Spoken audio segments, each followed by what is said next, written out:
Boa tarde, o grupo é composto por Jaqueline Oliveira, Jefferson Martins, Vinícius Salvador e Caroline Novaes. Vamos falar a respeito do direito de superfície. Segundo o Ferraro 2005, os direitos reais podem recair sobre coisas corpóreas ou incorpóreas.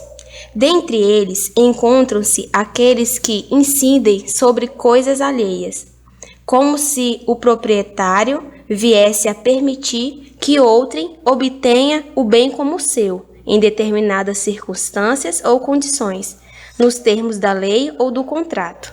O direito de superfície se insere nesta temática como direito real de gozo ou fruição incidente sobre coisas alheias. Só é considerado direito real aquilo que é definido em lei.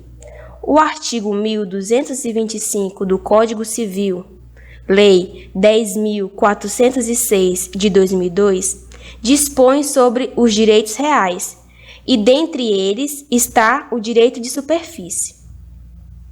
O direito de superfície é um direito real sobre coisa alheia, gleba ou lote, pois sua formação resulta de uma concessão do titular da propriedade para fins de futura edificação sobre ou sob o solo, ou plantação, que quando concretizada pelo superficiário ou concessionário, converterá o direito inicialmente incorpóreo em um bem materialmente autônomo à propriedade do solo do concedente.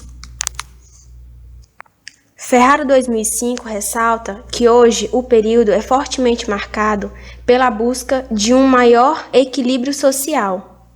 Nesse sentido, o Estatuto da Cidade e o novo Código Civil procuram adaptar institutos jurídicos, como o direito de superfície, às exigências indispensáveis a um convívio social mais harmônico na sociedade no que tange à propriedade. Tanto que, abolindo-se a efiteuse, a qual o efiteuta, que é quem recebe, tem sobre a coisa alheia o direito de posse, uso, gozo e inclusive poderá alienar ou transmitir por herança, contudo com a eterna obrigação de pagar a pensão do senhorio, quem concedeu, trazendo de volta a superfície como escopo de melhor ocupar os espaços e possibilitar que mesmo aqueles desprovidos de recursos possam construir ou plantar, ainda que em terrenos que não são seus. Nas últimas décadas, as condições de vida nas cidades brasileiras apresentam-se de forma absolutamente degradada, refletindo mazelas do intenso processo de urbanização desordenado pela qual passou o país. Neste contexto, emerge o direito urbanístico, consolidando com a promulgação da Constituição Federal de 1988. A cargo desta surge o Estatuto da Cidade, Lei 10.257 de 2001, trazendo de volta ao ordenamento jurídico brasileiro o direito de superfície. Há 2 diplomas legais legislando sobre o mesmo assunto.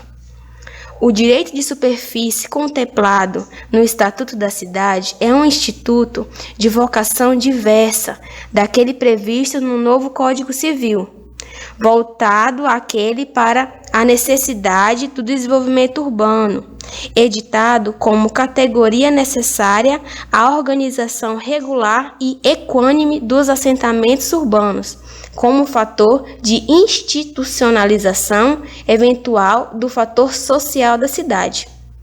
Já no novo Código Civil, o direito de superfície será um instrumento destinado a atender não somente necessidades urbanas, mas também rurais.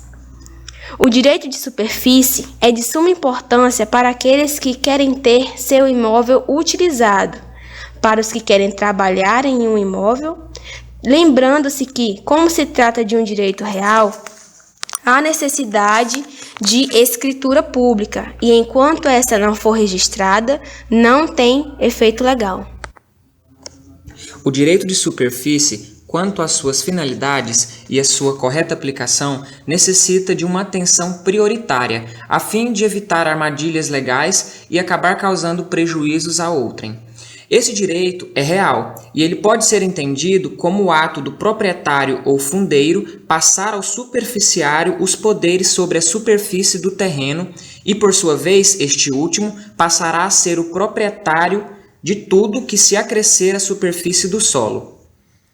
O direito de superfície vai fazer jus à função social da propriedade concedida, além de diminuir o problema latente de invasões de terras, já que possibilita um maior acesso à terra. Segundo o Código Civil, na Lei 10.406, de 10 de 1 de 2002, o proprietário pode conceder o direito de construir ou de plantar em seu terreno por tempo determinado mediante escritura pública devidamente registrada no cartório de registro de imóveis. O direito de superfície não autoriza obra no subsolo, salvo se for inerente ao objeto da concessão. A concessão da superfície será gratuita ou onerosa. Se onerosa, estipularão as partes se o pagamento será feito de uma só vez ou parceladamente. Já no Estatuto da Cidade, segundo a Lei 10.257 de 2001, no artigo 21, seção 7, o proprietário também poderá conceder a outrem o direito de superfície do terreno, por tempo determinado ou indeterminado. O direito de superfície ele abrange o direito de utilizar o solo, o subsolo ou o espaço aéreo relativo ao terreno na forma estabelecida no contrato respectivo, atendida a legislação urbanística. E também a concessão do direito de superfície poderá ser gratuita ou onerosa. O objetivo principal da concessão do direito de superfície, qual seja a faculdade de construir ou plantar, poderia ser outorgada no contexto de um contrato de arrendamento. Porém, por meio da concessão de superfície, gera-se a eficácia real da outorga dessas faculdades, a conferir maior estabilidade ao concessionário. Além disso, há a constituição de uma propriedade superficiária autônoma em relação à propriedade do solo, seguindo a teoria de uso da propriedade supramencionada. Dá função à propriedade como meio de diminuir o problema latente de invasões de terras, já que possibilitaria um maior acesso à terra. Densificar o direito fundamental social à moradia a partir de uma noção democrática e funcionalizada do direito de propriedade, segundo Oliveira, 2011. Com direito à superfície, o proprietário do imóvel estará dando uma função social para a propriedade, que vai de acordo com a Constituição Federal de 1988, artigo 5, onde todos os brasileiros e estrangeiros residentes no país têm direito à propriedade, contudo, deve exercer sua função social. O Congresso Nacional elaborou tal lei visando sempre a regulação de execução política urbana através do estabelecimento de normas de ordem pública e interesse social que regulam o uso da propriedade urbana em prol do bem coletivo, da segurança e do bem-estar dos cidadãos, bem como o equilíbrio ambiental, ou seja, a propriedade deverá estar voltada não somente para atender às necessidades do proprietário, mas também para o bem geral de toda a sociedade e do ambiente. A função social é considerada como um instrumento de grande importância para a conservação do meio ambiente urbano e rural, principalmente para a proteção de bens jurídicos ambientais como água, a fauna, a flora, dentre outros. Obrigada.